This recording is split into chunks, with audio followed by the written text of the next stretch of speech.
விசாரித்து நல்ல வழி எங்கே என்று பார்த்து அதில் நடவுங்கள் என்று சொல்லப்பட்டிருக்கிறது. அடுத்ததாக ஒரு வசனம் 1 தெசலோனிக்கேயர் 5:21 வசனம், எல்லாவற்றையும் சோதித்து பார்த்து நலமானதை பிடித்து கொள்ளுங்கள். ஹல்லேலூயா. உங்கள் ஆவிக்குரிய வாழ்க்கையில் நீங்கள் எல்லாவற்றையும் சோதித்து பார்த்து எது சிறப்பானதாக இருக்கிறதோ, எது உங்கள் ஆவிக்குரிய வாழ்க்கையில் சரியாக இருக்கிறதோ அதை பிடித்து கொள்ளும்படியாக ஆண்டவர் உங்களுக்கு சொல்லுகிறார். ஹல்லேலூயா. வேத வசனம் எல்லாம் புடமிடப்பட்டிருக்கிறது. உங்களுக்கு ஏற்ற வசனங்களை ஆண்டவர் உங்களுக்கு தர இருக்கிறார். ஆமென். வசனம் எல்லாம் உயிருள்ளது. அதை நம்பும்போது அது உண்மையாகவே உங்கள் வாழ்க்கையிலே நடக்கிறது உண்டு. ஹல்லேலூயா. நம்ம வார்த்தை தான் நம்புகிறோம். எந்த உருவத்தை நம்புகிறதல்ல, எந்த மனுஷன் நம்புகிறதல்ல, நம்ம வார்த்தையை நம்புகிறோம். வார்த்தையாக இயேசு கிறிஸ்துவை நம்புகிறோம். ஆமென். அந்த வார்த்தை மேலே பசிதாகம் உள்ளவர்களாக இருப்போமாக. ஓகே, ஒவ்வொரு கொஸ்டின் உங்கள்கிட்ட கேட்குறோம். அந்த கேள்வி உண்டான பதிலை தான் நம்ம இன்றைக்கி பார்க்கோம். ஒரே ஒரு கேள்வி, அந்த கொஸ்டினுக்கு என்னவோ அந்த பதிலை தான் நம்ம இன்றைக்கி ஃபுல்லாக பார்க்க போகிறோம். இது பெரிய நோட்ஸு, கொஞ்சமாக எவ்வளோ முடியுதோ அவ்வளோ பார்ப்போம். மனுஷனுடைய ஆயுஷ் நாட்கள் எத்தனை வருஷம்? 60, 70, 80. வேறு ஆயுஷ் நாட்கள் 60, 70, 80. சரி, நீங்கள் எவ்வளோ வருஷம் வாழ விரும்புகிறீங்க? 80. தென் உங்களுக்கு உங்கள் மேல் நம்பிக்கை இல்லையோ? 100 வயசு வாழ விரும்புகிறவங்க? ஸ்தோத்திரம், சூப்பர். ஒரு 120 போகணுன்னா 100 வருஷம் வாழ போகிறீங்க. எல்லாம் ஒரு கிளாப் பண்ணிடலாம். 100 வருஷம் வாழணுக்கெல்லாம் ப்ரைஸ் லாட். எதுக்கு 100 வருஷம் வாழ போகிறீங்க? எதுக்காக 100 வருஷம் வாழ போகிறீங்க? Super, good. எனவே ஆயுஷ் நாட்களை கர்த்தர் எதற்கு தர வேண்டும்? நம் உலகத்தில் சுகபோகமாய் வாழ்வதற்கு அல்ல. எப்படி ஆகிலும் தேவராஜ்யம் மகிமையடை. மல்கியா புத்தகத்தில் ஒரு வசனம் சொல்கிறது, மனுஷனை உண்டாக்கின நோக்கம் அங்கே இருக்குது. 2ஆம் அதிகாரத்தில் கவனித்தோம் அப்படின்னா அங்கே சொல்லப்பட்டிருக்கு, தேவ சந்ததியை பெறும்படிக்கு தானே. வசனத்தில் அங்கே வாசிக்கும்போது ஏன் மனுஷனை படைத்தார் என்ற கேள்வி கேட்டு அதே கேள்வி வசனத்தில் அந்த கேள்விக்கான பதில் இருக்குது, தேவ சந்ததியை தேசத்திலே வித்திட. உங்களையெல்லாம் படைத்த நோக்கம், இந்த உலகத்தை ஆண்டவர் படைத்த நோக்கம், அதில் முக்கியமாக மனுஷனை படைத்த நோக்கம் என்னன்னு பார்த்தீங்கன்னா தேவ சந்ததியை இந்த தேசத்திலே உருவாக்க. நீங்கள்லாம் யாருன்னு பார்த்தீங்கன்னா தேவ சந்ததியாக இருக்கிறீங்க. இன்றைக்கி நம்ம என்ன பார்க்குறோம் அப்படின்னா 3 ஆயுஷ் நாட்கள் வேதத்தில் இருக்குது இல்லைங்களா? 70 வருஷம், 80 வருஷம், 120 வருஷம். அம்மா இல்லைங்களா? 70 பலத்தின் மிகுதியானால் 80. ஆனால் ஆதியாகமம் 6ஆவது அதிகாரத்தில் ஆண்டவர் சொல்லும்போது மனுஷனின் ஆயுஷ் நாட்கள் 120 வருஷம் தானே. ஆமென். மனுஷன் எம்மாத்திரம், அவன் வாழ்க்கை காலம் எவ்வளோ? 120 வருஷம் தானே அப்படின்னு சொல்கிறேன். இந்த 3 சொல்லியிருக்கு. அப்போ இந்த 120 வருஷம் மனுஷன் வாழ முடியுமா அப்படின்னா அதை தான் நான் இன்றைக்கி பார்க்க போகிறேன். என்ன 120 வருஷம்? அப்போது தாவீது எழுதும்போது 70, 80 சொல்லுகிறார். ஏன்னா அதுதான் சரியான ஒரு ஆயுஷ் நாட்கள். ஆனால் இயேசு கிறிஸ்துவாகிய தேவன் அங்கே நோவாங் காலத்தில் சொல்லும்போது எதற்காக 120 என்றதை சொல்ல வேண்டும் அப்படின்னு நம்ம இன்றைக்கி பார்க்க இருக்கிறோம். ஆமென். அதுக்கு முன்பதாக என் ஃபோனில் கனெக்ட் பண்ணிக்கலாமா? ஃபோனில் பண்ணிக்கலாம். அந்த 120 வருஷத்தை தான் நம்ம பார்க்கணும். அதுக்கு முன்னாடி ஆதியாகமம் 1ஆம் அதிகாரம் 1ஆம் வசனத்தை படிப்போம். எல்லாம் தெரிஞ்ச ரொம்ப வசனம், ரொம்ப தெரிஞ்சு புளிச்சு போய் இருக்கிறதான ஒரு வசனம். எஸ், ஆதியிலே தேவன் வானத்தையும் பூமியும் சிருஷ்டித்தார் அப்படின்னு இருக்கும். ஓகேங்களா? ஆதியிலே தேவன் வானத்தையும் பூமியும் சிருஷ்டித்தார் அப்படின்னு இருக்கும். எத்தனை அங்கே வார்த்தை இருக்குது? 5 வார்த்தை, 7 வார்த்தையா? 7 வார்த்தையா? கவனம் பாருங்கள், எத்தனை வார்த்தை இருக்குது? 5 வார்த்தை தான் இருக்குது இல்லைங்களா? ஓகே. ஆதியிலே தேவன் வானத்தையும் பூமியும் சிருஷ்டித்தார். இந்த ஒரு வசனம் என்பது இந்த உலகம் முழுவதிலும் முழு வேதாகமம் எத்தனை வருடங்கள் இந்த உலகம் இருக்கும் அப்படி எல்லாமே இந்த ஒரே ஒரு வசனம் சொல்லும். அந்த வசனத்தை ஜஸ்ட் நம்ம பார்க்க இருக்கிறோம். ஐயோ, உங்கள் ஃபோனில் கனெக்ட் பண்ணிவிடுங்க. ஓகே. அந்த ஒரே ஒரு வசனத்தில் பார்க்குறோம். ஆதியிலே தேவன் வானத்தையும் பூமியும் சிருஷ்டித்தார் அப்படின்னு நம்ம தமிழ் பைபிள் இருக்குது. எபிரேய பைபிளில் எவ்வளோ வார்த்தை இருக்குன்னு பார்த்தீங்கன்னா 7 வார்த்தைகள் கொடுக்கப்பட்டிருக்கு. நம்முடைய தமிழ் வேதாகமத்தில் 5 வார்த்தை இருக்கும். கவனித்து பார்த்தீங்கன்னா எபிரேய மொழிபெயர்ப்பில் 7 வார்த்தைகள். இந்த 7 வார்த்தையில் 2 வார்த்தை விடுபட்டிருக்கும். அந்த 2 வார்த்தை என்னென்னு பார்த்தீங்கன்னா ஆலிஃப் டவ். எபிரேயத்தில் ஆலிஃப் டவ் என்று சொல்லுவாங்க. ஆலிஃப் என்றால் ஹீப்ரு லெட்டர்ஸில் முதல் எழுத்து, டவ் என்றால் ஹீப்ரு லெட்டரில் வந்து பார்த்திங்கன்னா லாஸ்ட் எழுத்து. அப்போ முதலும் கடைசியுமே இருக்கிறவர் யார்? ஆண்டவராக இயேசு கிறிஸ்து. அவர் தான் ஆல்பா ஒமேகா என்று நம்ம கிரேக்க மொழி பெயர்ப்பில் வாசிக்கிறோம். ஆல்பா ஒமேகா என்றால் கிரேக்க மொழியில் முதல் எழுத்தும் கடைசி எழுத்துடைய வார்த்தை. அப்போது அந்த ஆலிஃப் டவ் அந்த முதலாவது வசனத்தில் இருக்கக்கூடியவர் யாருன்னு பார்த்தீங்கன்னா ஆலிஃப் டவ்வாக இருக்கிறதை நாம் பார்க்கிறோம். ஆமென். Okay, thank you. உங்கள் ஸ்க்ரீன் வருதுங்களா? Super, good. இந்த லைட் வேணால் ஆஃப் ஆகிடுங்க. தெரியுதுங்களா? Okay, good. Okay okay okay. இங்கே நீங்கள் கவனிச்சுட்டு இருக்கும்போது 7000 ஆண்டு தேவ திட்டம் அப்படின்ற நோட்ஸ் தான் பார்த்துட்ருக்குறோம். தேவனுடைய திட்டம் 7000 வருடம் தானா? இந்த உலகம் முழுவதுமாக எவ்வளோ வருஷம் இருக்க போகுது அப்படின்னு பார்த்தீங்கன்னா, உலகம் முழுவதும் சொல்லிட்டு இருப்பாங்க. இப்போது நிறைய ஆராய்ச்சியில் ஏதாவது கிடைச்சிச்சு, ஒரு சிலைகள் கிடைச்சுன்னா இது சுமார் 5000 கோடிக்கு முன்னாடி வருஷத்துலேருந்து இருக்குது, பல யுகங்களாக இந்த சிலை இருக்குது அப்படின்னு சொல்கிறாங்க.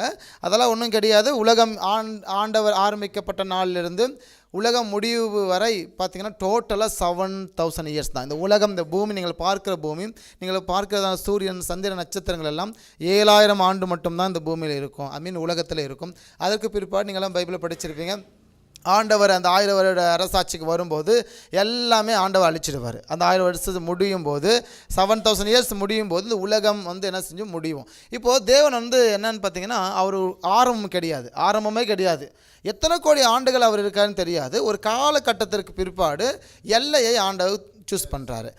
ஓகேங்களா? எல்லையை சூஸ் பண்ணுறாரு. அதாவது இதுதான் முதல் வருடமாக சூஸ் பண்ணுறாரு. இதிலேருந்து பார்த்தீங்கன்னா 7000 வருஷம் செல்லும். 7000 வருஷத்துக்கு பின்னாடி எத்தனை யுகங்கள் போகும்னே தெரியாது. எனவே அதனால தான் பரலோக ராஜ்யத்துக்கு நம்ம ஓடி போயிடணும் அப்படின்னு சொல்கிறோம். இயேசுவை ஏற்றுக்கொண்டால் நித்தியமான ஆளுகை செய்கிற தேவன், நீங்களும் நித்தியமான கர்த்தரோட ஆளுகை செய்ய முடியும். ஆமென். அப்போ தேவனுடைய அந்த திட்டம் என்னென்னா 7000 ஆண்டு திட்டம். 7000 ஆண்டு திட்டத்திற்குள்ளே தான் இந்த பூமி அமைக்கப்பட்டிருக்கு, இந்த மனுக்குலங்கள் உருவாக்கப்பட்டு உள்ளே வைக்கப்பட்டிருக்கிறதை நம்ம கவனிக்கிறோம். தொடர்ச்சியாக பார்க்கும்போது இந்த ஆதியாகமம் புத்தகத்திலே உங்கள் ஸ்க்ரீனில் நீங்கள் பார்த்துட்ருப்பீங்க, ஆதியாகமம் 60 அதிகாரங்கள் கொண்டிருக்கிறது ஆதியாகமம் புத்தகம். அது மட்டும் இல்லாமல் 2309 ஆண்டு வரலாற்றை கொண்டிருக்கிறது இந்த ஆதியாகமம் புத்தகம். இந்த ஆதியாகமம் புத்தகத்தை குறித்து நம்ம பார்க்கும்போது நிறைய பைபிள் காலேஜ் ஒருவேளை நீங்கள் போவதற்கு வாய்ப்பு கிடைக்கும்னா அங்கெல்லாம் நீங்கள் போனீங்க அப்படின்னா அவங்க என்ன சொல்லிக் கொடுப்பாங்கன்னா, ஆதியாகமெல்லாம் ஒரு கட்டுக்கதை என்று வேதாகம கல்லூரிகளில் சொல்லிக் கொடுக்குறது உண்டு. ஆதியாகத்தில் இருக்க முதல் 11 அதிகாரம் என்பது ஒன்று கிடையவே கிடையாது. அது சும்மா எழுதப்பட்டிருக்கு, நம்ம புரிந்து கொள்வதற்காக யூகித்து எழுதப்பட்டிருக்கு என்று சொல்கிறார். அதாவது கற்பனை செய்து எழுதப்பட்டிருக்கிறதாக சில வேத வல்லுநர்கள் சொல்லுகிறார்கள். ஆனால் அப்படி கிடையாது.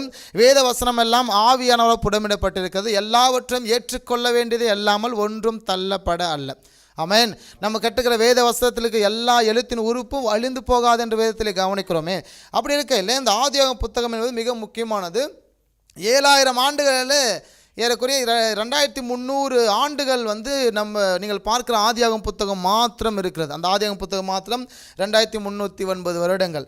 நீங்கள் அடுத்தபடியாக பார்க்கும்போது யாத்திராகத்திலிருந்து மல்கியா வரை ஏறக்குறைய 1690 வருட வரலாற்றை கொண்டு மொத்தமாக 4000 வருஷம் இயேசு கிறிஸ்து பிறக்குவதற்கு முந்தி வரை, ஆதாமிலிருந்து இல்லை என்றால் உலகம் உண்டாக்கப்பட்ட அந்த நாளிகையிலிருந்து இயேசு கிறிஸ்து பிறக்கிற அந்த நாள் வரை எத்தனை வருஷம்?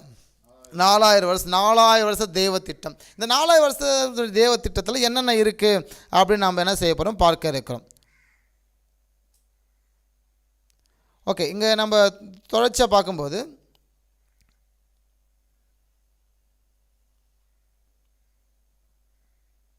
வருதுங்களா?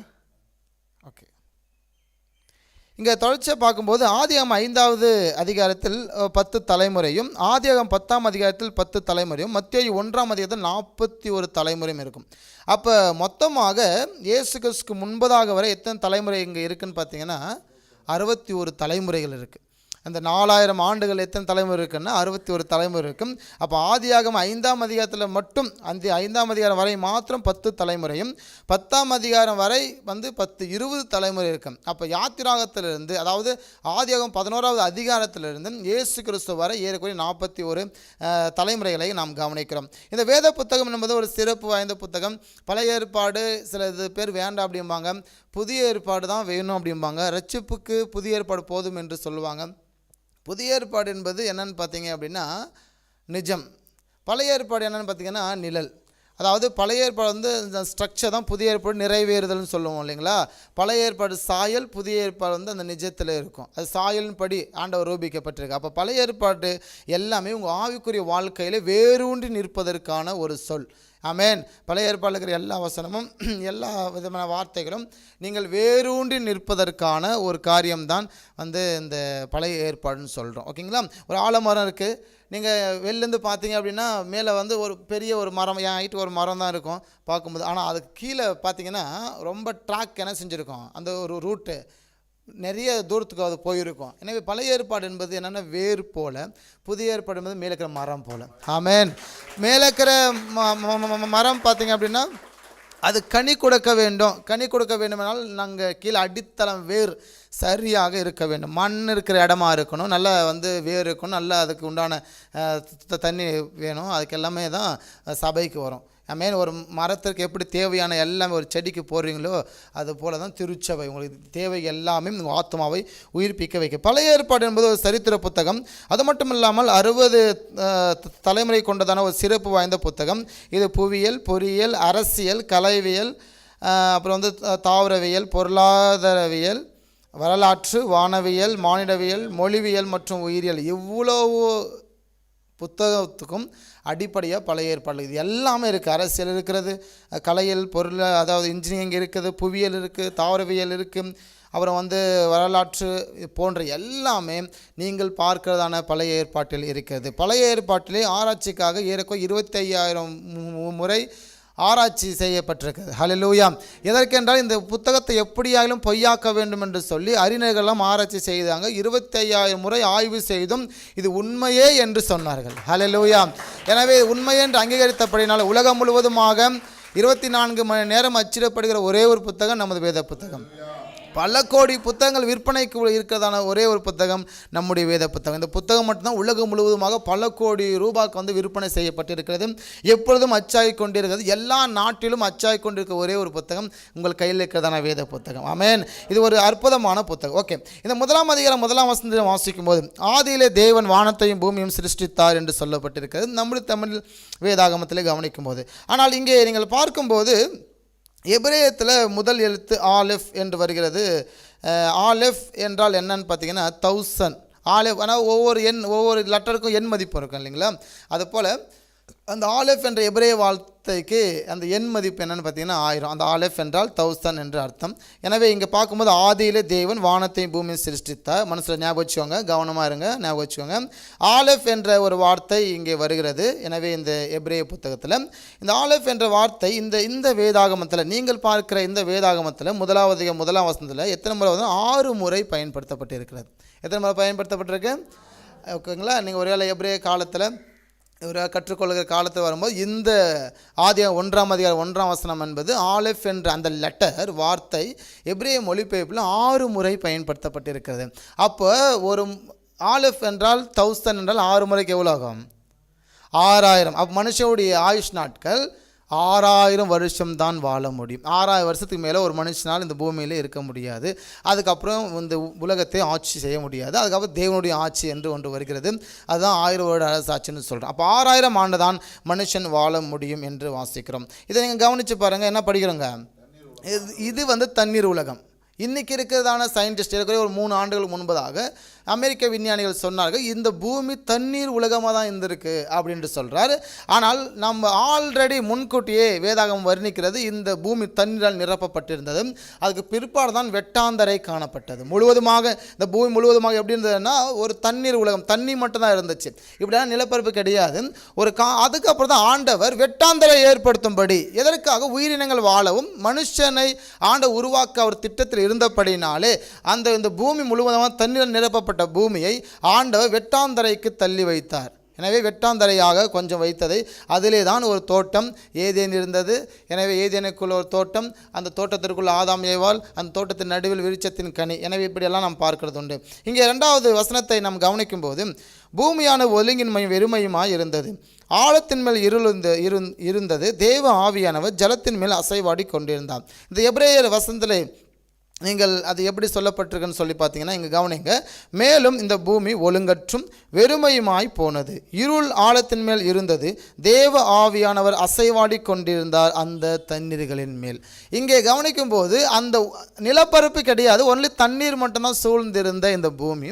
அதன் மேல் தேவ ஆவியா அசைவா. மேலே இருக்கிறது பார்த்தீங்கன்னா நம்முடைய வேதாகத்தில் இருக்கிறது, கீழே இருக்கிறதுனா எபிரேய மொழிபெயர்ப்புடைய டிரான்ஸ்லேஷன், ஓகேங்களா, தமிழ் இருக்கிறது. ஓகே, நீங்கள் தொடர்ச்சியாக பார்க்கும்போது இங்கே பாருங்கள், இங்கே நீங்கள் பார்க்கும்போது ஒரு இது இருக்குது இல்லைங்களா, டைம், ஓகேங்களா. அதாவது 1ஆவது அதிகாரத்தில் 3ஆம் வசனத்திற்கு, அதாவது முதல் 2 வசனத்துக்கு எத்தனை வருஷம் போச்சு அப்படின்னு கேட்டிங்கன்னா கிடையாது, தெரியல. முதல் வசனத்திற்கும் 2ஆம் வசனத்துக்கும் எத்தனை ஆண்டுகள் போச்சு அப்படின்னு தெரியாது. ஆனால் 3ஆம் வசனம் வரும்போது தான் தேவன் வெளிச்சம் உண்டாக கடவுது என்றால் வெளிச்சம் உண்டாயிற்று அப்படின்னு நம்முடைய தமிழ் பைபிளில் படிக்கிறோம். ஈப்ரு பைபிளில் பாருங்கள் எப்படி இருக்கும், தேவன் வெளிச்சம் ஆகட்டும் என்றால் வெளிச்சமானார், தேவன் தான் அந்த வெளிச்சம். ஹல்லேலூயா. அப்போது முதல் 2 வசனங்கள் எத்தனை ஆண்டுகள் நடந்தது போனது அப்படின்னு தெரியாது. ஆனால் 3ஆவது வசனம் என்று ஒன்று வரும்போது அங்கே என்ன நடக்கிறதுனா, ஆண்டவர் இந்த செகண்ட் சொல்லுவோம் இல்லைங்களா, செகண்ட் யாருக்காகவும் எதுக்காகவும் ஸ்டாப் ஆகாது, நிமிடங்கள் யாருக்காகவும் எதுக்காகவும் ஸ்டாப் ஆகாது. நீ இராம் போ, வராமல் போ, காலங்கள் போயிட்டே இருக்கும், என்ன வேணால் செய்யுங்க, காலங்கள் ஸ்டாப் ஆகாது. அப்போ இந்த நாட்கள், இந்த செகண்ட்ஸ் எப்போ ஆண்டவர் நிர்ணயம் பண்ணுறான்னு பார்த்தீங்கன்னா 3ஆவது வசனத்திலிருந்து தான் ஆண்டவர் நிர்ணயம் பண்ணுறாரு. அப்போ 1ஆவது வசனத்திலையும் 2ஆம் வசனத்துக்கு உட்பட்டு எத்தனை காலங்கள் யுகங்கள் சென்றது என்று தெரியாது. அப்போ அந்த 1ஆவது வசனத்திற்கும் 2ஆம் வசனத்திற்கும் தான் பிசாசானவன் லூசிபர் அவன் கீழே விழுந்த அந்த நாட்களை எல்லாம் பார்க்குறோம். அவன் ஒரு கூட்ட தூதரை இழுத்துட்டு வந்துட்டான். ஒரு கூட்டத்தை ஆண்டவர் எங்கே போட்ட, பாதாளத்தில் போட்டார். ஒரு கூட்டத்தில் வானத்திற்கு கீழ், அதாவது ஒரு இடத்துல ஆண்டவர் கட்டி வைத்திருக்கிறாரு. ஒரு கூட்ட பிசாசு இந்த பூமியில் இருக்குது. இதெல்லாம் எங்கே நடந்திருக்குன்னு பார்த்தீங்கன்னா 1ஆவது வசனத்திற்கும் 2ஆவது வசனம் இடைப்பட்ட காலம் எவ்வளோ வருடம் தெரியல, எவ்வளோ யுகங்கள் தெரியல, பல வருஷம் போயிருக்குமா, இருக்கலாம். ஆனால் 3ஆம் வசனத்தில் வரும்போது தான் ஆண்டவர் காலத்தை நிர்ணயம் செய். அது வரையும் காலம் கிடையாது. நீங்கள் பார்க்குற அந்த செகண்ட்ஸு, நிமிடங்கள் அவர்ஸ் எல்லாம் கிடையாது. அந்த 3ஆம் வசனத்தில் தான் காலங்கள் நிறைவேறுகிறது. அதை ஆண்டவர் அந்த காலத்தை கவுண்டிங் பண்ண, காலம் கவுண்டிங் ஆகணும்ல.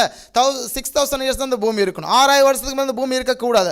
அப்போ காலங்கள் கவுண்ட் செய்யப்படுவதற்காக தான் ஆண்டவர் சூரியன் சந்திர நட்சத்திரங்களை ஆண்டவர் படைத்தார். அப்போ நீங்கள் பார்க்க சூரியன் சந்திர நட்சத்திரங்கள் எல்லாம் எவ்வளோ வருஷம் தாங்க வாழும் அப்படின்னு நீங்கள் கவனித்து பார்த்தீங்கன்னா 6000 ஆண்டு தான் உயிர் வாழும். அதுக்கப்புறம் அது உயிர் வாழாது.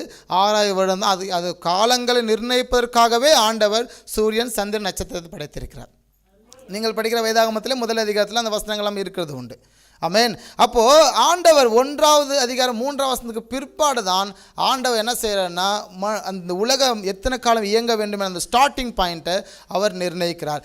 அதற்கு முன்பதாக வரை பிசாசானவன் என்று சொல்லக்கூடிய லூசிபர், ஒளியின் தூதன் என்று அவன் பெயர், இயேசு கிறிஸ்து தான் வெளிச்சம். இயேசு கிறிஸ்துவிலிருந்து வெளிச்சத்தை வாங்கி அந்த பிசாசானவன் என்ன செய்ய உலகம் முழுவதுமாக ரிஃப்ளெக்ட் பண்ணிக்கிட்டு இருந்தான். இப்போ அங்கே ஒரு வெளிச்சம் இருக்குது, அப்படி ஒரு சூரியன் இருக்குன்னா முகம் பார்க்குற கண்ணாடியில் அந்த சூரியன் மேலே பட்டு, அந்த கண்ணாடி மேலே பட்டு அப்படி திருப்பும் போது என்ன செய்யும், அந்த ரிஃப்ளெக்ட் நம்ம எங்கே திருப்போம்ல அங்கே போய் விழும். நம்ம சின்ன வயசுலாம் விளையாடி இருப்போம் அந்த மாதிரி எல்லாம். எனவே பிசாசான ஒளியின் தூதன் யாருன்னா, அவன் வெளிச்சத்தை வாங்கி உமிழக்கூடியவன், அந்த கக்கக்கூடியவன். ஆண்டவர்கிட்ட வெளிச்சத்தை வாங்கி உமிழக்கூடியவன். 1ஆம் அதிகாரம் 2ஆம் அதிகாரத்துக்கும் இடைப்பட்ட காலத்தில் பிசாசானவன் அவன் செய்த தவறு நிமித்தமாக இருள் சூழ்ந்து கொண்டது என்று வேதத்தில் வாசிக்கிறோம். அதுக்கு முன்பதாக வரை வெளிச்சம் இருந்தது. பிசாசு இருளின் மகன் என்று இன்னொரு பெயர் உண்டு. அப்போது 1ஆம் அதிகாரம் 2ஆம் அதிகாரம் இடைப்பட்ட காலத்தில் அந்த லூசிபர் விழுந்தபடினாலே ஆண்டவர் பார்க்குறாரு. அதுக்கப்புறம் அவரே வெளிச்சமாய் 3ஆம் வசனத்தில் இருக்கிறதையும் தொடர்ச்சியாக பார்த்துக்கு இருக்கும்போது சூரியனை படைக்க தன் வெளிச்சத்தை கொஞ்சம் சூரியன்கிட்ட கொடுத்தாரு. அந்த சூரியன் எப்பொழுதும் வெளிச்சமாகவே இருந்து கொண்டிருக்கிறது. 6000 ஆண்டுகள் வெளிச்சம் தர வேண்டும் என்று சூரியனுக்கு கட்டளையிட்டிருக்கிறார். ஹல்லேலூயா. அப்போ இந்த பூமி முழுவதும் 6000 வருஷம் தான் இருக்குமா என்று கேட்டால் வாங்க பார்ப்போம். இங்கே கவனித்து பாருங்கள், 1ஆம் அதிகாரம் 3ஆம் வசனத்துக்கு பிறகு தான் இந்த செகண்ட்ஸு, ஹவர்ஸ் எல்லாம் என்ன ஸ்டார்ட் ஆகுது. அந்த ஸ்டார்டிங் பாயிண்ட்டு என்ன செஞ்சுருக்கு, ஸ்டார்ட் ஆகப்பட்டிருக்கு. மனிதனுடைய ஆயுஷ் நாட்கள் நித்திய காலமும். இங்கே கவனிக்கும் போது ஆதியிலே தேவன் வானத்தையும் பூமியும் சிருஷ்டித்தார். எபிரேய மொழிபெயர்ப்பில் இந்த வசனம் எப்படி இருக்கிறது என்றால், படைத்தார் ஆதியிலே தேவன் ஹேலோயும் பரலோகங்களையும் மற்றும் பூமியையும் அப்படின்னு வாசிக்கும். பரலோகங்களையும் அப்படின்னு இருக்குது, நம்பர் ஆஃப் ஹெவன் பரலோகத்தில் இருக்குது. அந்த இயேசு கிறிஸ்து சொல்லுகிறார் யோவான் 14 என் பிதாவின் வீட்டில் அநேக வாசஸ்தலங்கள் உண்டு என்று சொல்லியிருக்கிறார். ஆனாலும் நான் ஒரு ஸ்தலத்தை உங்களுக்கு ஆயத்த பண்ணணும். அப்போது பரலோகம் என்பது அவர் சொல்கிற அநேக வாசஸ்தலங்கள் இருக்கிறது. ஆனால் எபிரேய மொழிபெயர்ப்பில் இருக்கும்போது அவர் பரலோகங்களை அவர் படைத்திருக்கிறார். ஹல்லேலூயா. பூமியை படைத்திருக்கிறார். அது மட்டும் இல்லாமல் ஹேலோயும் என்று சொல்லுகிறோம். ஹேலோயும் என்றால் பிதாவாகிய தேவன், குமாரனாகிய தேவன், பரிசுத்த ஆவியாக திரியேக தேவனை தான் ஹேலோயும் என்று சொல்லுகிறோம். அப்போது படைத்த தேவன் ஹேலோயும், அதாவது பரலோகங்களையும் மற்றும் பூமியையும். இதுதான் எபிரேயத்துடைய அந்த முதலாவது அதிகாரத்துடைய முதல் வசனத்துடைய எபிரேயுடைய வார்த்தைகள். எனவே அங்கே பார்த்தீங்கன்னா 7 வார்த்தை இருக்கும், 7 வார்த்தைகள். மனிதனின் ஆயுஷ் நாட்கள் எவ்வளவு? இப்போ தான் நம்ம வந்திருக்கோம். மனுஷன் ஆயுஷ் நாட்கள் எத்தனை வருஷம் மனுஷன் உயிர் வாழ முடியும் அப்படின்னா நீங்கள் கவனித்தபடி 70-80 வருஷங்கள். உண்மையாகவே நீங்கள் சொல்கிற வார்த்தை உண்மை. ஆனால் ஏன் 120 என்று சொல்ல வேண்டும்? ஏன் ஆதியாகமம் புத்தகத்தில் இவனோடு நான் போராட முடியாது, இவனுடைய ஆயுஷ் நாட்கள் வெறும் 120 வருஷம் தானே என்று ஏன் சொல்லுகிறார்? கவனமாக பாருங்கள், மனுஷனுடைய ஆயுஷ் நாட்கள் 120 வருடம் தானே. அப்போது இங்கே கவனிக்கும் போது 70 சொல்லுகிறது, 80 சொல்லுகிறது, ஆனால் 120 வருடம் தானே என்று இயேசு கிறிஸ்து பேசுகிறதை நாம் கவனிக்கிறோம். இங்கே நீங்கள் பார்க்கும்போது எபிரேயர்களுக்கு 50வது ஆண்டு ஒன்று உண்டு, அது விடுதலையின் ஆண்டு.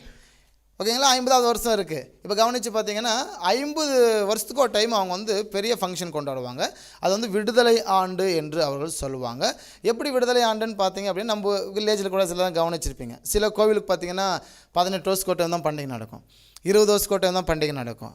இந்த கோயிலில் 30 வருஷமாக பண்டிகை நடக்கலை, இப்போ 10 நாள் நடக்குதுன்னு சொல்லியிருப்பாங்க. எனவே அது மாதிரி யூதர்களுக்கு 50 வருஷத்தில் ஒரு பண்டிகை நடக்கும், அது விடுதலை ஆண்டு. ஒருவேளை அந்த நாட்களில் யாரெல்லாம் ஒருவேளை கடன் வாங்கியிருக்கோமோ அந்த கடன்லாம் தள்ளுபடி பண்ணிடணும். யாரெல்லாம் அடிமைகளை வைத்திருக்கிறோமோ அந்த அடிமைகளை தள்ளுபடி பண்ணணும். யாரெல்லாம் இடங்களை நம்ம எடுத்து யூஸ் பண்ணிகிட்ருக்கோமோ அந்த இடத்தெல்லாம் தள்ளுபடி பண்ணணும். அதான் விடுதலை ஆண்டு. அவங்களுக்கு பார்த்தீங்க அப்படின்னா 50வது வருஷம் வராது. எப்படி வரும் அப்படின்னா 49, அடுத்த லெட்டர்ஸ் என்னென்னா 50, 49வது வருஷம், அடுத்தது 50வது வருஷம், அப்புறம் தான் 51வது வருஷம், அப்படி தான் கணக்கு. ஆனால் அவங்களுக்கு அப்படி கிடையாது. 59வது வருஷம் முடிஞ்சு அவங்களுக்கு 49வது வருஷம் முடிஞ்சு அவங்களுக்கு 1வது வருஷம் தான் கணக்கு. நெக்ஸ்ட் 1லேருந்து மறுபடியும் ஸ்டார்ட் பண்ணுவாங்க. அந்த 50வது கணக்கு அவங்க கால்குலேஷன் எடுத்துக்கொள்ள மாட்டோம். ஏன்னா அது விடுதலை ஆண்டு, அது கால்குலேஷனே இல்லை, ஆனால் கணக்கு இருக்கிறது. நான் பேசுகிறது புரியுதுங்களா? 49 முடிஞ்சவொடனே 50 வரணும், அதுக்கப்புறம் தான் மறுபடியும் 1 வரணும். ஆனால் யூதர்களுக்கு 50வது வருஷம் கொண்டாட மாட்டாங்க, ஏன்னா அந்த கணக்கில் இல்லாதது. ஆனால் அதுதான் விடுதலை ஆண்டு. புரியுதுங்களா? இதுதான் ஈப்ரு மக்களுக்கு மிக முக்கியமானது. 50வது வருஷம் பண்டிகை எப்போவுமே அது மிக அழகாக கொண்டாடுவாங்க. ரொம்ப நாட்கள் கொண்டாடக்கூடிய ஒரு பண்டிகை விடுதலை ஆண்டு இல்லைங்களா? ஏன்னா விடுதலையாகி நிறைய பேர் நிலங்கள் விடுதலை ஆக்கப்படும், சொத்துக்கள் விடுதலை ஆக்கப்படுவாங்க. நீ ஏதாவது கடன் வாங்கியிருந்தால் கூட 50 வருஷம் கழிச்சு அந்த 50வது வருஷம் வரும்போது எல்லாம் விடுதலை பண்ணிடணும். அப்படிப்பட்ட ஒரு ஸ்கீம் அப்போ தான் ஆண்டவர் வைத்தார். 49 அடுத்தது 1. அப்போ 50வது வருஷம் கணக்கில் இல்லை, ஆனால் கணக்கில் வைக்கப்பட்ட அந்த 1 வருஷ காலங்கள் எல்லாம் குடுக்கல் வாங்கல் ரிட்டர்ன் பேக் எல்லாமே அந்த நாட்களில் இருக்கும். அப்போது இந்த 50வது வருஷத்தை அங்கே விடுதலையின் ஆண்டாக அவர்கள் கருதுகிறார்கள். அப்போது இங்கே பாருங்கள், 49 + 1 மொத்தம் 50. ஓகேங்களா? 50 கீழே நீங்கள் கவனித்து பார்த்தீங்க அப்படின்னா 120 வருடம். மனுஷனுடைய மொத்த ஆயுஷ் நாட்கள் எவ்வளோன்னு பார்த்தீங்கன்னா 120 வருஷங்கள் அப்படின்னு போட்டிருக்கோம். இங்கே கவனித்து பாருங்கள், மனுஷனுடைய ஆயுஷ் நாட்கள் 120. அப்போ 50 × 120 நீங்கள் கணக்கு பண்ணி பார்த்தீங்க அப்படின்னா 6000 ஆண்டுகள். ஆண்டவர் என்ன சொல்கிறாருன்னு பார்த்தீங்கன்னா, அடடே மனுஷனுடைய ஆயுஷ் நாட்கள் வெறும் 120 ஜூபிலி ஆண்டு மட்டுமே. என்றால் என்ன அர்த்தம்னா, மனுஷனுடைய ஆயுஷ் நாட்கள் வெறும் 6000 வருஷம் மட்டுமே என்று அர்த்தம். புரிகிறதா? உங்களுக்கு புரியல, நம்ம அப்படின்னு சொல்கிறேன் பாருங்கள். மனுஷனின் ஆயுஷ் நாட்கள் 120 வருஷம் மட்டுமே என்றால் அவர் என்ன சொல்கிறார், 120 ஜூபிலி வருஷம் தானே. ஒரு ஜூபிலி என்றால் 50. அப்போ 120 × 50 நீங்கள் கால்குலேஷன் பண்ணிங்கன்னா 6000 வரும். அப்போ ஆண்டவர் சொல்கிறாரு, இந்த உலகம் இருக்க போகிற காலங்கள் வெறும் 120 வருஷம் தானே என்று சொல்லி அங்கே அவர் முடிக்கிறார். அப்போ 120 ஜூபிலி ஆண்டு மட்டும்தான் இந்த உலகம் கிரியை செய்யும், இந்த உலகம் உயிர் வாழும். நம்மலாம் எப்படின்னா அந்த 6000 வருஷம் வரையும் தான் ஆட்சி ஆள முடியும். அதுக்கப்புறம் உபத்திரவு காலம், அதுக்கப்புறம் 1000 வருட அரசு ஆச்சு. எனவே இந்த 6000 ஆண்டு தான் வெறும் பார்த்தீங்கன்னா 120 ஜூபிலி ஆண்டு மட்டும் தான் மனுஷன் அவன் இஷ்டத்துக்கு வாழ முடியும் என்று சொல்லுங்க. அதுக்கப்புறம் வந்து ஆண்டவர் அரசாட்சி ஆள்றபடினால அவர் ஏன் நோவாங்கிட்ட அந்த வார்த்தையை சொல்கிறார்? பாவங்கள் பெருகிற போது, சாபங்கள் பெருகிற போது, அநியாயங்கள் அக்கிரமங்கள் பெருகிற போது ஆண்டவர் அழிக்க வேண்டும் என்று நினைக்கும் போதும் அவர் சொல்லுகிறார், மனுஷனுக்கு நிர்ணயிக்கப்பட்ட காலங்கள் வெறும் 120 ஜூபிலி ஆண்டு மட்டும் தானே. அப்போ ஆண்டவர் ஒருத்தனை தேடுறாரு. யாராவது நல்லா தெரிவாங்களா? அப்போது நோவாவுடைய மேல் கர்த்தருடைய கண்கள் தயவு கிடைக்கதை கவனிக்கிறோம். அப்போது நோவா இந்த பர்ஃபெக்டாக முன்னாடி வாழ்ந்தாரா அப்படின்னா தெரியல. ஆனால் தயவு கிடைத்தபடினாலே பர்ஃபெக்டாக வாழ ஆரம்பிக்கிறார். ஆண்டவருடைய நோக்கம் என்னென்னா, இந்த பூமியின் ஆண்டுகள் 120 வருஷம் நம்ம சூஸ் பண்ணியிருக்கோம் என்ற ஒரு கருத்து தான். அப்போ இந்த பூமி 120 வருடம் தான் 120 ஜூபிலி ஆண்டு. எபிரேயத்தில் ஜூபிலி ஆண்டுன்னு சொல்லுவாங்க, 50 வருஷத்துக்கு ஒன்ஸு. எனவே 120 ஜூபிலி ஆண்டு வரும்போது இந்த உலகத்தின் முடிவு இருக்கும் என்று ஆண்டஸ். அப்போ வெறும் 6000 வருஷம் தான் இந்த மண்ணுக்குள்ள வாழ முடியும். இப்போ நம்ம எந்த காலகட்டத்தில் வாழ்கிறோம்? நீங்கள் எந்த காலகட்டத்தில் வாழ்கிறீங்க? கடைசி காலத்தில் 6000 இயர்ஸ் வந்துட்டோம். அப்படியா?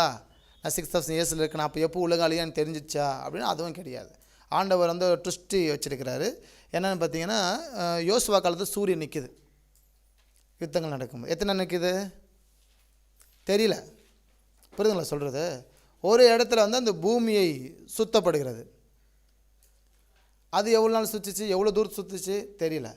மனுஷன் ரொம்ப அறிவாளி என்பதற்காக ஆண்டவர் 2 ட்விஸ்டி வச்சுருக்கிறாரு. வருகை அவனுக்கு கண்டுபிடிக்காத படிக்கு அது ரகசியமாக இருக்கும்படியாக. இல்லைன்னு சொன்ன வச்சுக்கோங்களேன், அழகாக மனுஷன் கால்குலேஷன் போட்டு 6000 இயர்ஸ் வரப்போகுது, இன்னும் ஒரு 6 மாதம் எல்லாம் முடிய போகுதுன்னு சொல்லி 6 மாதத்தில் மனம் திரும்பிட்டு வருகைக்காக உட்காந்துட்ருப்பாங்க. அப்படியெல்லாம் இல்லாதபடினால 2 ட்விஸ்டி ஆண்டவர் வச்சார். ஒரு பூமி ஒரு முறை சுத்தப்படுகிறது, இன்னொரு முறை என்ன பண்ணப்படுது, சூரியன் வானத்திலே நிற்கதை யோசுவா காலத்திலே நம்ம கவனிக்கிறோம். எத்தனை காலங்கள் என்னது, எத்தனை நாட்கள் என்னதுன்னு தெரியாதபடினாலே திருச்சபையே விழித்திருங்கள். ஆமென். கிறிஸ்துவின் வருகை தாமதமல்ல, அவர் நிச்சயம் வர இருக்கிறார். வருகைக்கு நீங்கள் ஆயத்தமாக இருங்கள். ஓகே, இங்கே பார்க்கும்போது முதல் 2000 ஆண்டு என்பது ஆதாம் முதல் ஆபிரகாம் வரை. கவனம் பாருங்கள். ஆதாம் முதல் ஆபிரகாம் வரை இது மனசாட்சியின் காலம் என்று சொல்வார்கள். அதாவது ஆதாமிலிருந்து ஆபிரகாம் வரை மனசாட்சி காலம் என்று சொல்லுவாங்க. இரண்டாவதாக இருக்கிற 2000 ஆண்டு பார்த்திங்கன்னா ஆபிரகாம் முதல் மெஸ்ஸியா வரை, இயேசு கிறிஸ்து உயிரோடு, அதாவது அங்கே கர்த்தர் பிறக்கிற வரை இது பார்த்தா நியாயப்பிரமாணத்தின் காலம் என்று சொல்லுவாங்க. ஆபிரகாம் முதல் மோசே வரை நியாயப்பிரமாணத்தின் காலம். நீங்கள் கேட்கலாம், மோசே காலத்தில் தானே மெஸ்ஸியா வரை, மோசே காலத்தில் நியாயப்பிரமாணம் கொடுக்கப்பட்டது என்று கேட்கலாம். அப்படி கிடையாது. ஆபிரகாம்லேருந்து நியாயப்பிரமாணம் கிரியை செய்கிறது. ஆனால் எழுத்தின் வடிவிலே மோசே காலத்தில் தான் வருகிறது. சட்டத்தின் பூர்வமாக சட்டம் நிறைவேற்றப்பட்டது. அப்போதும் சின்ன சின்ன பஞ்சாயத்து. ஆபிரகாமுக்கே ஆண்டவர் பல கட்டளை கொடுத்தார். எனவே அந்த கட்டளையெல்லாம் அவங்க பின்பற்றினார்கள், சில பின்பற்றவில்லை. ஓகே, சட்டத்தின் பூர்வமாக எழுத்தின் பூர்வமாக அஃபிஷியலாக வர வேண்டும் என்பதற்காக தான் மோசே வடிவில், மோசே காலத்தில் தான் அஃபிஷியலாக என்ன பண்ண எழுத்தின் பூர்வமாக கொண்டு வராங்க. அப்போ ஆபிரகாம் முதல் கொண்டே நியாயப்பிரமாணம் கிரியை செய்கிறது எப்பொழுதும் மெஸ்ஸியா வரை. அப்போ மூன்றாவது இருக்கிற 2000 ஆண்டு மெஸ்ஸியா முதல் சபை எடுத்துக்கொள்ளும் காலம் வரை கிருபையின் காலம். நீங்கள் வாழ்கிற காலம் எது? கிருபையின் காலம். ஓகேங்களா? மெஸ்ஸியா முதல் இயேசு கிறிஸ்து உயிர்த்தெழுந்த அந்த நாட்களிலிருந்து சபையாகிய நீங்களும் நான் எடுத்துக்கொள்ளப்படுகிற அந்த காலம் வரை பார்த்தீங்கன்னு சொன்னால் கிருபையின் காலம். கிருபையின் காலத்திலே வாழ வேண்டும். ஒரு 3 கட்டமாக ஆண்டவர் இந்த உலகத்தை பிரித்திருக்கு. முதல் 2000 ஆண்டு, செகண்ட் 2000 ஆண்டு, மூணாவது 2000 ஆண்டு. நீங்கள் கவனித்து பார்த்தீங்கன்னா முதல் 2000 ஆண்டில் என்ன நடந்ததோ அது எல்லாமே அப்படியே சாராம்சம் செகண்ட் 2000 ஆண்டில் நடக்கும்.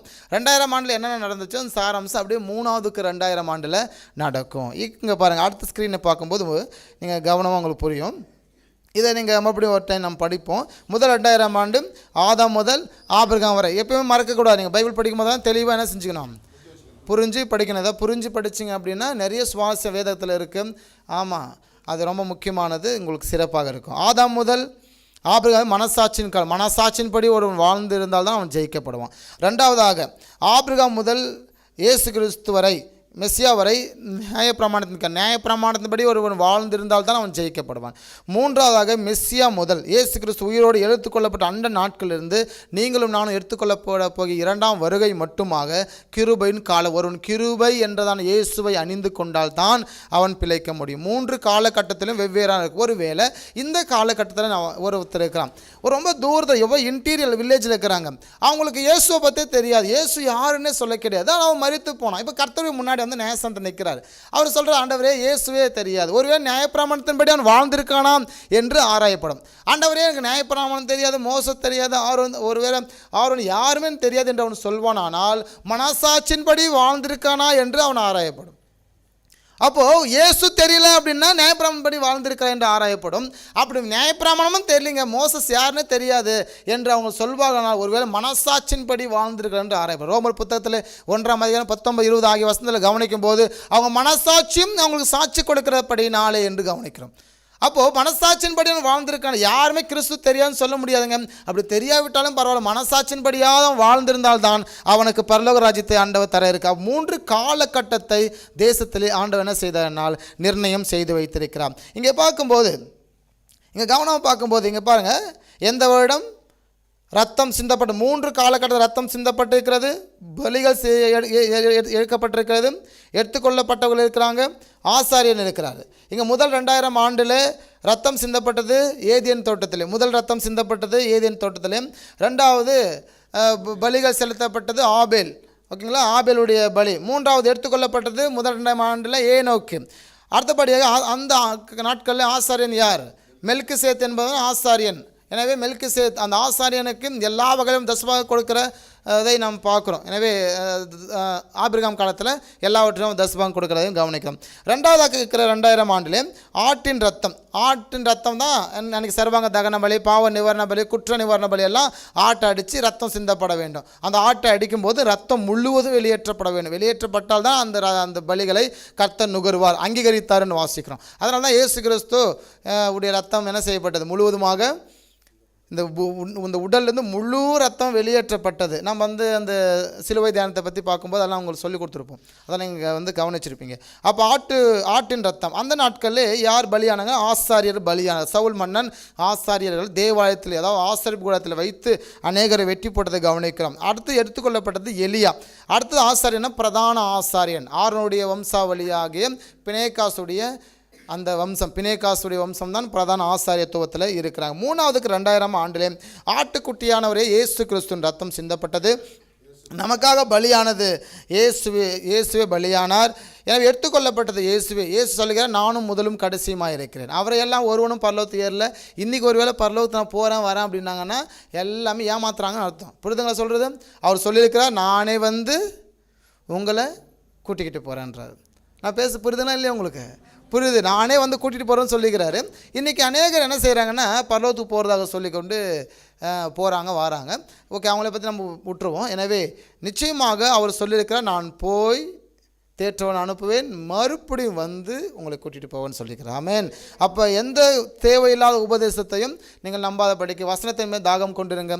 வசனத்தை மேல் சரியாக இருப்பீங்கன்னா தவறான உபதேசங்கள் எதை நீங்கள் காதில் கேட்டாலும் நீங்கள் தப்பித்துக்கொள்ளும், உங்கள் ஆத்துமாவை தப்பித்துக்கொள்ளலாம். 3வது இருக்கிற அந்த 2000 ஆண்டிலே இயேசு கிறிஸ்து ஒருவரே எடுத்துக்கொள்ளப்பட்டவர். அவருக்கு பின்பதாக பரலோகத்து ஏறினவன் ஒருவனும் இல்லை. ஓகேங்களா? லாஸ்ட்டாக வாக்கும்போது இயேசு கிறிஸ்து பிரதான ஆசாரியர், வாக்கு கடங்காத பெருமூச்சுகளோடும் நமக்காக வேண்டுதல் செய்கிறவர். ஹல்லேலூயா. அப்போ நமக்காக என்று பரிந்து பேசுகிற வக்கீல் யாருன்னு பார்த்தீங்கன்னா ஆண்டவராக இயேசு கிறிஸ்து. ஃபஸ்ட்டு மெல்கிசேத் இருந்தார், பரிந்து பேசுவார் மக்களுக்காக. 2வது அங்கே ஆசாரியர் இருந்த பிரதான ஆசாரியர்கள் பலி செலுத்தி மக்களுடைய பாவத்திற்காக பரிந்து பேசினார்கள். 3வதாக இன்றைக்கு இயேசு கிறிஸ்துவே அந்த வேலையை செய்து கொண்டு, ஹல்லேலூயா, 2000 ஆண்டுகளாக மனுக்குலத்திற்காக அவர் தான் பரிந்து பேசி கொண்டு இருக்கிறார். ஓகே, இன்னும் அழகாக அதில் இன்னும் டீட்டெயில்ஸாக பார்க்கும் அப்படின்னா முதல் 2000 வருஷத்துக்குள்ளே என்ன நடந்துச்சு அப்படின்னு பார்க்கலாம். முதல் வாசிக்கலாங்களா? எல்லாம் கூட சேர்ந்து வாசிக்கலாம். ஃபர்ஸ்ட் ஒன், எந்த காலம்? ஆதாமிலிருந்து ஆபிரகாம் வரை. எந்த பிரமாணம்? மனசாட்சியின்படி ஒரு வாழ்ந்திருந்தால்தான் அந்த 2000 ஆண்டிலே அவன் ஜெயிக்க முடியும். 3வதாக பலி, மிருகத்தின் பலி. ஏதேனிலே ஒரு மிருகத்தை கொண்டு ஆண்டவங்களுக்கு உடைய செய்து கொடுக்கிறதை கவனிக்கிறோம். 4வது ஆசாரியன் யார்?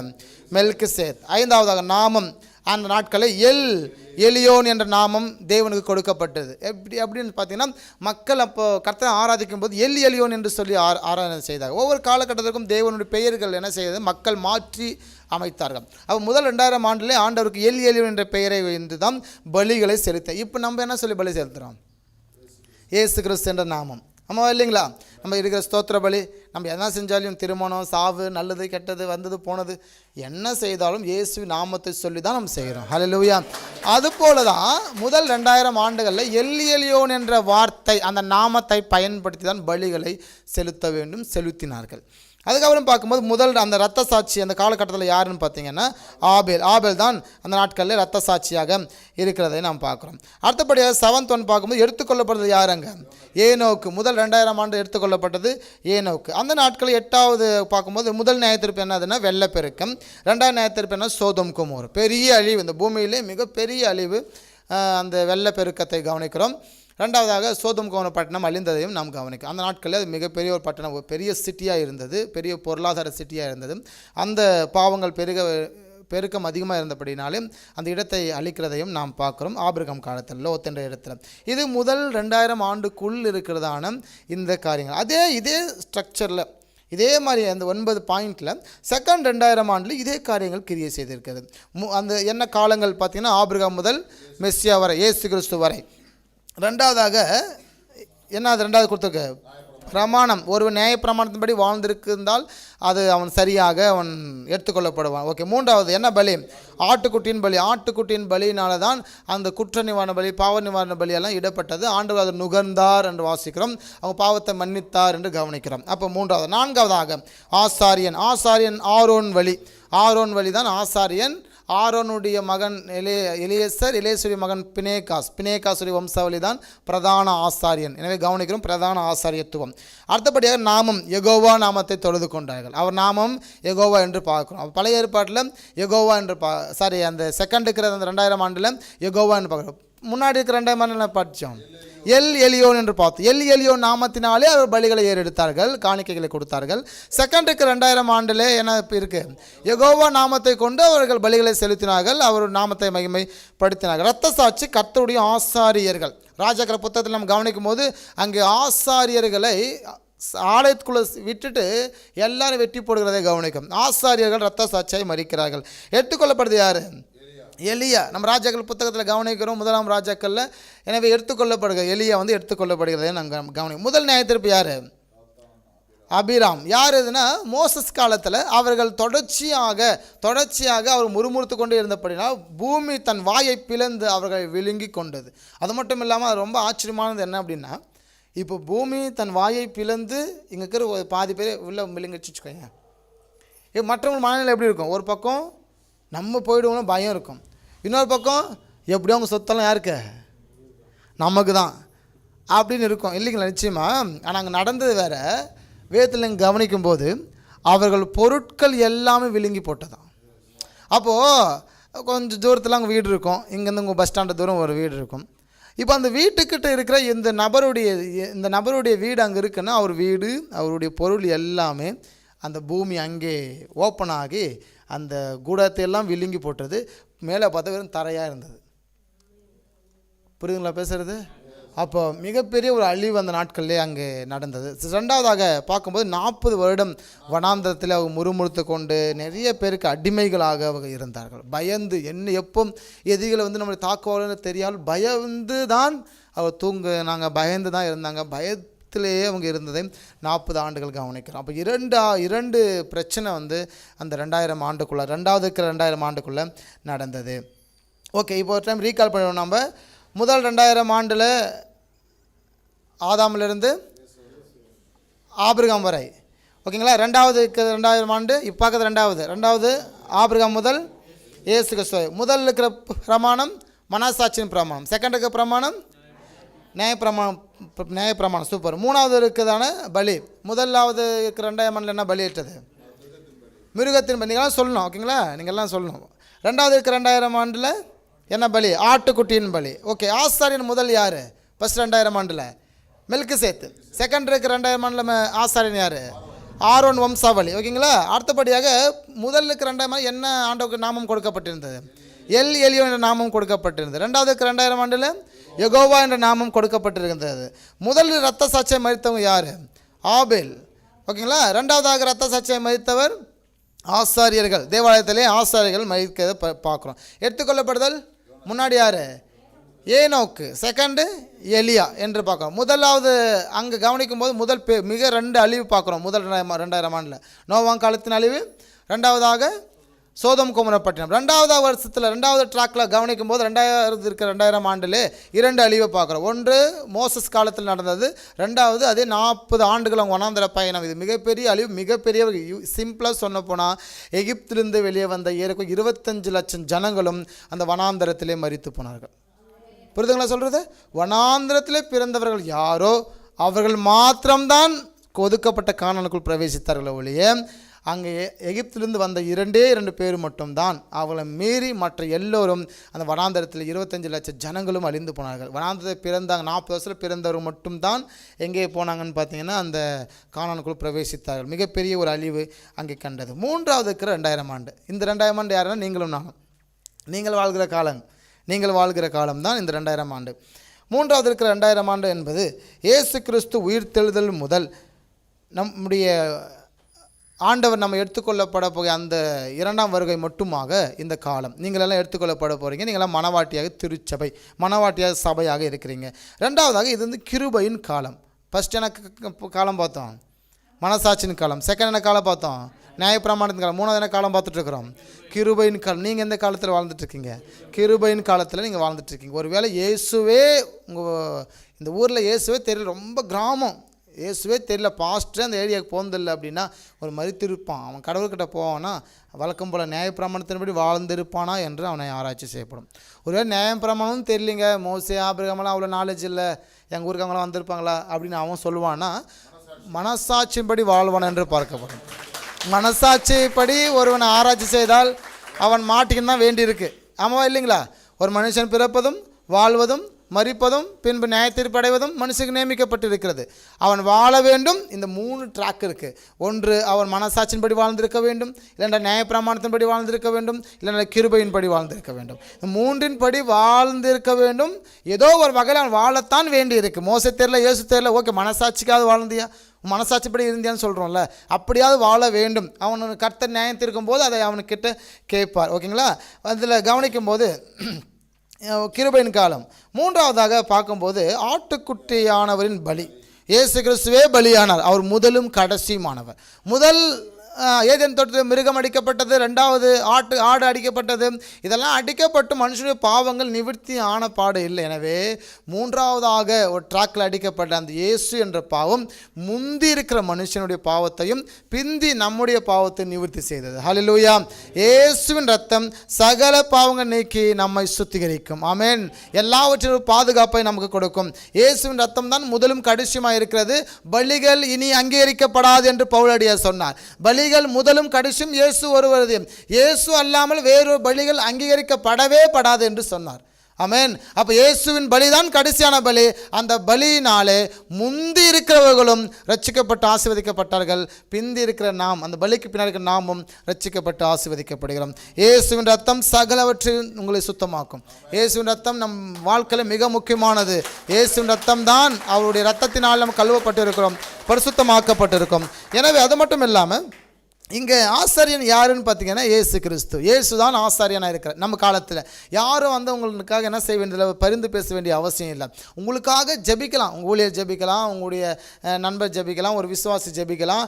ஆண்டவர் ஜபத்தை கேட்கிறவராக இருக்கு. ஆனால் பெருமூச்சுகளோடு வாக்கு கடங்காத பெருமூச்சுகள் உங்களுக்காக வேண்டுதல் செய்கிறவர் ஆண்டவராக இயேசு கிறிஸ்து. உங்களுக்காக பரிந்து பேசுகிறவர் ஆண்டவராக இயேசு கிறிஸ்து. தன்னையே பலியாகி உங்களுக்காக பரிந்து பேசுகிறார் அந்த இயேசு கிறிஸ்து தான் ஆசை. நாமம் யெஷுவா என்ற நாமம் கொடுக்கப்பட்டு, யெஷுவா என்ற ரட்சிப்பு என்ற நாமம் கொடுக்கப்பட்டிருக்கு. 3 நாமத்தை பார்த்து, ஒரே கடவுளுக்கு 3 நாமத்தை கொடுத்துருக்காங்க. முதல் 2000 ஆண்டில் எல் எலியோன் என்ற நாமத்தை கொடுக்கப்பட்டது. 2000 ஆண்டு யெகோவா என்ற நாமத்தை தொழுது கொண்டார்கள். 3வதுக்கு 2000 ஆண்டில் யெஷுவா ரட்சிப்பு என்ற நாமத்தை தொழுது கொண்டார்கள். ஆமென். இந்த ரட்சிப்பு இன்னைக்கு திருச்சபையில் இல்லை அப்படின்னா, இந்த ரட்சிப்பு வந்து உலகத்தில் இல்லை அப்படின்னா அவர்கள் பரலோக ராஜ்யத்தை அடைய முடியாது, நன்மையை பெற முடியாது. நான் நல்லா வாழணுங்க, ஒரு ஐடியா சொல்லுங்கன்னு யாராவது கேட்குறாங்கன்னா அதுக்கு ஒரே ஒரு வழி, அந்த ரட்சிப்பு மட்டும்தான். ஆமென். அவன் நல்லா வாழ்வதற்கு நல்ல எஜுகேஷனும், நல்ல பணங்களோ, நல்ல பொருட்களோ, நல்ல அழகு ஆஸ்தியோ, நல்ல சொத்துக்களோ இருந்தால் ஒரு மனுஷன் நல்லா வாழ முடியாது.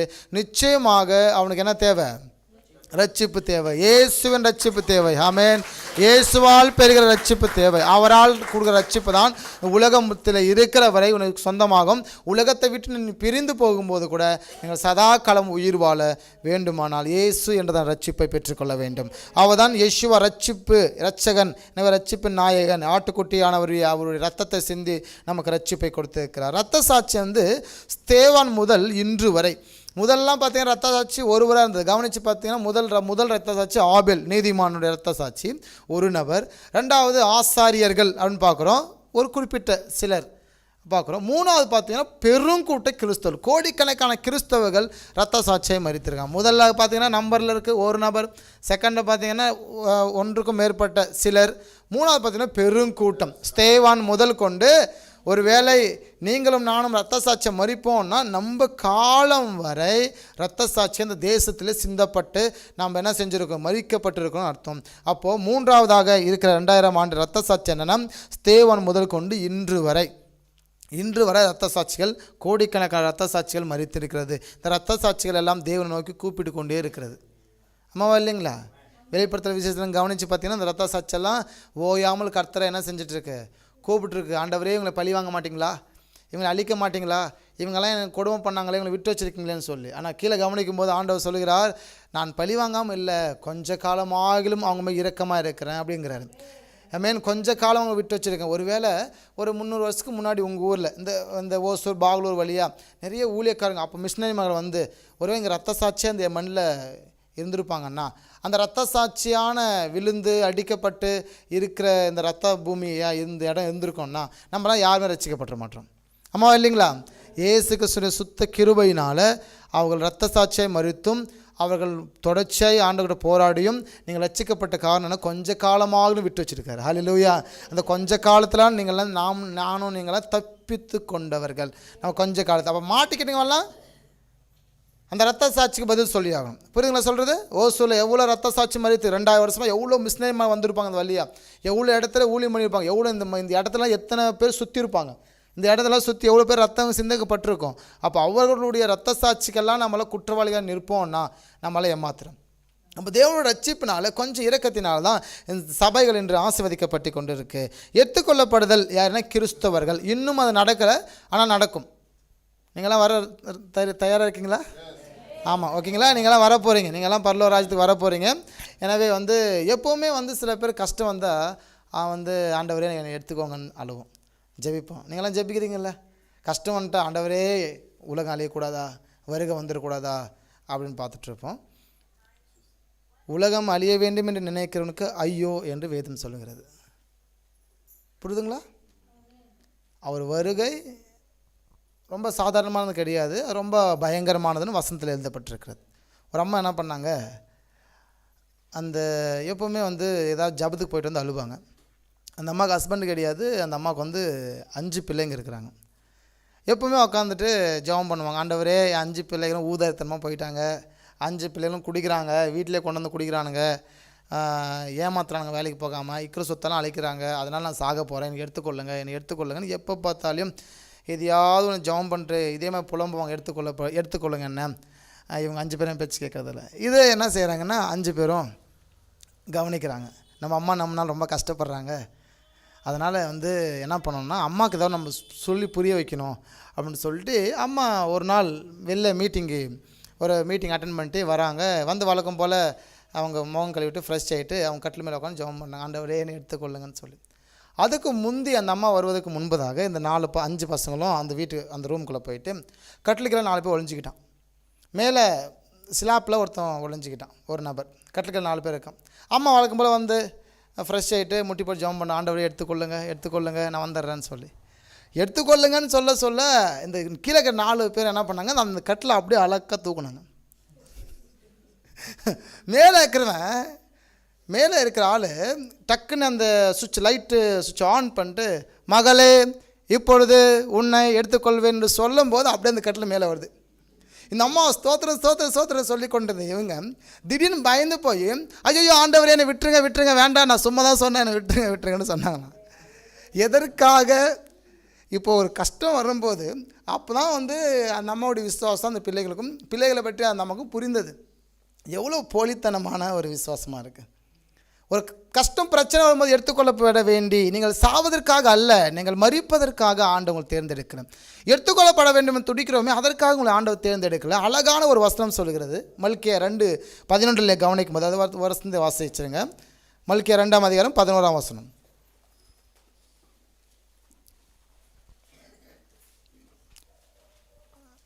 மல்கியா 2:11.